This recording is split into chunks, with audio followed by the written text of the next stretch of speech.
नमस्कार। स्वागत है एक बार फिर से हमारे YouTube चैनल में। और आप लोगों से रिक्वेस्ट है कि हम आप लोग वीडियो को लाइक भी कीजिए और शेयर भी कीजिए, जिससे सब्सक्राइबर बढ़ेंगे। और आप सब्सक्राइब भी कीजिए और अपने दोस्त लोगों को भी वीडियो शेयर कर दीजिए कम से कम, ताकि वो लोग देखें। और उनसे ज़रूर कहिए कि सब्सक्राइब कर लेने के लिए, क्योंकि आपको कंप्यूटर से जुड़ी हुई बहुत सारी चीज़ें यहाँ पर पता चलेगा। दोस्तों, हमारा जो पिछला टॉपिक था वो था MS एक्सेल का इंट्रोडक्शन, जिसमें आपने सीखा। आज का जो टॉपिक है वो फाइल मेनू है, और फाइल मेनू का मैंने इन्फो के बारे में बता रहा था। देखेंगे सबसे पहले इन्फो में जैसे ही आप आते हैं फाइल मेनू में, यहाँ से चलते हैं हम लोग। फाइल मेनू पर जैसे ही आते हैं तो इन्फो दिखाई देता है। इन्फो मतलब इन्फॉर्मेशन, पूरा नाम इसका इन्फॉर्मेशन होता है। ये क्या है, इसमें क्या दिया गया है, तो जो भी आपका फाइल का इन्फॉर्मेशन है उसको दिया गया है कि फ़ाइल कब बनाएगा। अभी तक मैंने फ़ाइल को सेव नहीं करा है, तो सबसे पहले मैं क्या करता हूँ, अपने फ़ाइल को सेव कर लेता हूँ। सेव करता हूँ और इसको ब्राउज़र से जाता हूँ, और ब्राउज़र से जाएंगे तो आपको ऑप्शन मिलेगा कि आपको सेव कहाँ करना है। तो मैं डेस्कटॉप पे सेव कर देता हूँ, और इसका नाम लिख देता हूँ। इसका नाम मैं लिख देता हूँ प्रोजेक्ट अकाउंट के नाम से सेव कर दिया मैंने। अब हम लोग इन्फो में आते हैं तो देखेंगे कि इस फाइल का जो आकार है, प्रॉपर्टीज सबसे पहले यहाँ से देखा जा सकता है कि लिखा हुआ है साइज 11.2 KB। टाइटल और थोड़े ये टैग वगैरह कुछ भी नहीं दिया गया है, ओनली सिर्फ इसमें ये दिया गया है लास्ट मॉडिफाई, यानी कि कब लास्ट बार सुधारा गया, तो 1:07 PM। उसके बाद देखेंगे क्रिएट कब हो रहा है, तो 12:53 PM। लास्ट प्रिंटेड प्रिंट नहीं हुआ है, कोई स्टेटस नहीं है। और 3T किसने बनाया इस फाइल को, तो लिखा ऑर्थर ARDS। लास्ट मॉडिफाई किसने किया, तो ARDS। लोकेशन आप यहाँ से चेक कर सकते हो। और भी डिटेल्स चाहिए तो ऑल प्रॉपर्टीज़ पे जाएंगे तो आपको और भी कुछ डिटेल्स मिलेगी। उसके बाद देखेंगे, सबसे पहले मैं यहाँ से शुरू करूँगा क्योंकि ये आपका डिटेल्स भरने का है। Protect workbook. वर्कबुक को प्रोटेक्ट किया जा सकता है कितने तरीके से, तो देखेंगे इसमें जैसे ही आते हैं तो यहाँ पर इतना सारा वर्कबुक को प्रोटेक्ट करने के लिए दिया गया है। मार्क एज ए फाइनल, ये कब लगाते हैं, तो मार्क लगाते हैं। इससे क्या होगा, तो जब अब इसमें अब ये एडिट नहीं किया जा सकता है। ये देखेंगे कोई भी मेरा जो है कीबोर्ड काम नहीं कर रहा है, जैसे ही इसको लगाएं तो मेरा कीबोर्ड काम करना बंद कर दिया। कभी कभी होता है क्या कि आप कोई फाइल बना के देते हो किसी को, और कोई फ्रेशर है जिसको काम करने नहीं आता है, वो उसको सिर्फ आपने देखने के लिए दिया और वो कहीं पे जाके कुछ कुछ डिलीट कर दिया, कुछ चेंजिंग कर दिया फाइल के अंदर ओपन करने के बाद, तो आप उसको मार्क को ब्लॉक कर देते हैं ताकि वो कोई भी चेंजिंग ना कर सके। एडिट अवे, अब जैसे ही एडिट अवे मैंने किया तो फिर से आप चेंजिंग कर सकते हो। तो ये था फाइल मेनू में इन्फो का ऑप्शन। उसके बाद देखेंगे इसी में है पासवर्ड लगाने का option, required a password open this, क्या है, इस पर क्लिक करते हैं तो आप यहाँ से पासवर्ड इंसर्ट कर सकते हो। 1 2 3 4 मैंने इंटर कर दिया, री इंटर करना है फिर वही पासवर्ड। अब ये डॉक्यूमेंट क्या हो गया, पासवर्ड प्रोटेक्टेड हो गया। इसको मैंने सेव कर दिया इस फाइल को। अब जब हम एक यहाँ देखेंगे डेस्कटॉप पर, मैं जब इस फाइल को ओपन करता हूँ तो ये फाइल जो है ओपन होता है, तो विदाउट पासवर्ड ओपन नहीं होगा। अब इसको क्या चाहिए होगा, पासवर्ड चाहिए होगा। अब यहाँ से सबसे पहले जाते हैं यहाँ पे और ओपन किए, और ओपन से कहाँ, तो ब्राउज़र, कंप्यूटर में था ब्राउज़र, डेस्कटॉप पे मेरा फाइल था, और इस फाइल को मैं ओपन कर रहा हूँ। जैसे ही मैं इस फाइल को ओपन करता हूँ तो यहाँ पर पासवर्ड मांगा जा रहा है, तो पासवर्ड प्रोटेक्टेड डॉक्यूमेंट बनाने के लिए आप इसका यूज कर सकते हो। उसके बाद उसी इन्फो में और नीचे आएंगे तो देखेंगे प्रोटेक्ट सीट, करेंट सीट।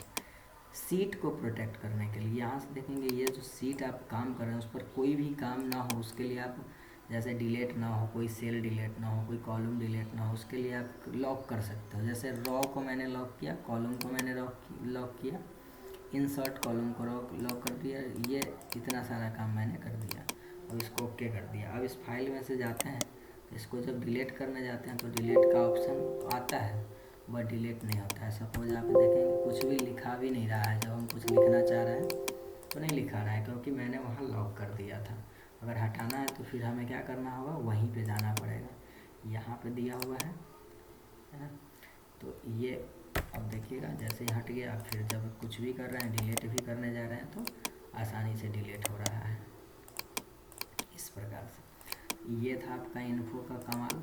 और भी यहाँ देखेंगे प्रोटेक्ट वर्कबुक स्ट्रक्चर। इस पर जब क्लिक करते हैं तो स्ट्रक्चर ही क्या हो जाता है, प्रोटेक्ट हो जाता है। 1 2 3 4 ओके, 1 2 3 4। अब इसका इफेक्ट क्या है, ये आप बना तो रहे हैं ठीक है, और जितना जो है सेलेक्ट किया हुआ है, अब इसको जैसे ही काट देते हैं, सेव करते हैं, फिर से ओपन करते हैं इस फाइल को, और यहाँ से ओपन में जाइए, और ओपन में प्रोजेक्ट आपका रिसेंट प्लस में था ही। जैसे ही आते हैं तो यहाँ फिर से आपको 1 2 3 4 पासवर्ड प्रोटेक्ट करके कहा जा रहा है। इस प्रकार से हम लोग बहुत सारा ऑप्शन है जो यहाँ दिया गया है, जिसको हम लोग यूज करते हैं, है ना। और ये जो ऑप्शन है वो आपको सर्वर से कनेक्ट करने के लिए है, तो ये आपको यहाँ पर काम नहीं करेगा, इसके लिए आपको इंटरनेट कनेक्शन की आवश्यकता होगी। उसके बाद देखेंगे इंस्पेक्ट डॉक्यूमेंट। इसमें आप देख सकते हैं इंस्पेक्ट डॉक्यूमेंट में, चलिए देखते हैं क्या क्या दिया हुआ है यहाँ पर। कमांड एंड ये आपको जो है टास्क पैनल, ऐप्स, ये सब बहुत सारा ऑप्शन है जिसको आप हाइड कर सकते हो, छुपा सकते हो, है ना। कंटेंट्स छुपाने के लिए दिया हुआ है, तो ये सब हम लोग नहीं करेंगे। अगर हम कर देते हैं तो आपको बहुत सारा काम जो है एक्सेल में करने में प्रॉब्लम क्रिएट हो जाएगा। फिर देखेंगे मैनेज वर्जन, तो आपका जो वर्जन है उसके बारे में तो यहाँ पर अभी एक्टिवेटेड नहीं है, डिटेल्स उसकी नहीं दिख रही है। उसके बाद ब्राउज़र में यहाँ देखेंगे कि आपको किस प्रकार की सीट है, तो 5 सीटें है यहाँ पर। ब्राउज़र क्या चाहिए तो ऐड करते हैं, देखिएगा आप यहाँ से सिर्फ एक सीट को ओपन करते हैं, ओके कर दिए। अब बैग आते हैं,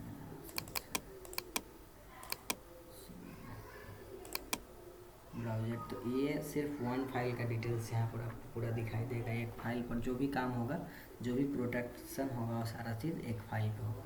तो ये था इन्फो। उसके बाद देखेंगे नेक्स्ट जो है आपका न्यू है। न्यू पर आते हैं तो यहाँ पर आपको बहुत सारा चीज़ मिलता है।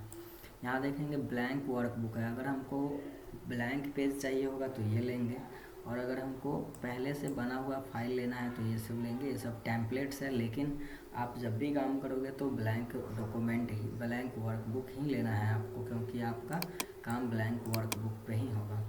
अब ब्लैंक वर्कबुक ले लिया, अब इस पेज पर हम कुछ काम करेंगे। काम करने के बाद हमें क्या करना होता है, सेव करना होता है। तो फाइल को किस प्रकार सेव करना है तो मैंने आपको पहले ही बता दिया था। सेव में जाएंगे, ब्राउज़र पर क्लिक करेंगे, और जहाँ आपको अपना फाइल रखना है वहाँ जाकर फाइल का नाम लिखकर और सेव करेंगे। क्लियर है, मैं बता चुका हूँ। उसके बाद है सेव एज। अगर आप फाइल मान लेते हैं कि यहाँ पर देखेंगे मेरा जो फाइल था, मैं ओपन करता हूँ उस फाइल, पुराने फाइल को, प्रोजेक्ट 1 के नाम से मैंने सेव करा था। इस फाइल का नाम अगर चेंज करना होगा तो सेव एज करेंगे, सेव एज करेंगे, और फिर से ब्राउज़र चूज करने के लिए कहा जा रहा है प्रोजेक्ट 1, मैं इसको प्रोजेक्ट 2 कर देता हूँ। अब आपके पास 2 फाइल हो गया होगा। डेस्कटॉप पर जब जाएंगे तो आपको पता चल जाएगा, देखिए यहाँ पर आपका एक प्रोजेक्ट 1 और एक प्रोजेक्ट 2 के नाम से फाइल बना हुआ है। तो इस प्रकार से आप 2 फाइल क्रिएट कर चुके हैं। फिर से ओपन करते हैं, तो ये सेव एज का काम है, डुप्लीकेट फाइल बनाने के लिए। पासवर्ड ऑलरेडी लगा हुआ है, पासवर्ड प्रोटेक्टेड है। उसके बाद देखेंगे प्रिंट है। प्रिंट के बारे में मैं विशेष चर्चा अभी नहीं करूँगा, क्योंकि प्रिंट का एक टॉपिक ही बनेगा। उसके बाद है शेयर, जो डॉक्यूमेंट आप बना रहे हैं उसको शेयर करने के लिए ईमेल पर भी कर सकते हैं, पीडीएफ में भी कन्वर्ट कर सकते हैं, एक्सपीएस में भी कन्वर्ट कर सकते हैं। कैसे करना है तो सिर्फ क्लिक करना है आपको, और आपका डॉक्यूमेंट क्या हो जाएगा, कन्वर्ट हो जाएगा। हम मेल में नहीं जा पाएगा, शेयर मेल से नहीं होगा, क्योंकि यहाँ जो है अभी आपका जो विंडो है, सॉरी सॉफ्टवेयर, वो एक्टिवेटेड नहीं है, और ना ही ईमेल से कांटेक्ट किया हुआ है, डाटा भी बंद है। एक्सपोर्ट, आप अपने फाइल को पीडीएफ में एक्सपोर्ट करना चाहते हैं तो पीडीएफ में कन्वर्ट कर सकते हैं यहीं से, यानी एक्सेल के फाइल को पीडीएफ में बदलना हो तो यहाँ से चेंज किया जा सकता है। आप जाके देखें, सॉरी अभी कुछ भी नहीं बना हुआ है इसलिए इसमें चेंज नहीं हुआ है। मैं सबको करके एक बार फिर दिखाऊंगा। और लास्ट ऑप्शन है क्लोज का, जब आपका काम हो जाए तो इसको बंद कर देते हैं। अब आपका पेज क्या हो गया, बंद हो गया। इस प्रकार से हम लोग फाइल मेनू का उपयोग करते हैं। फाइल मेनू के बाद जो है आपका, फाइल मेनू में आपने देखा कि अभी ज़्यादा विशेष कोई भी काम आप नहीं किए, क्योंकि अभी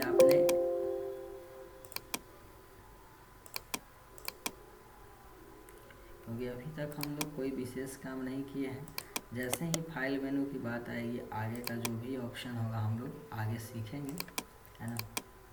और आगे होम मेन्यू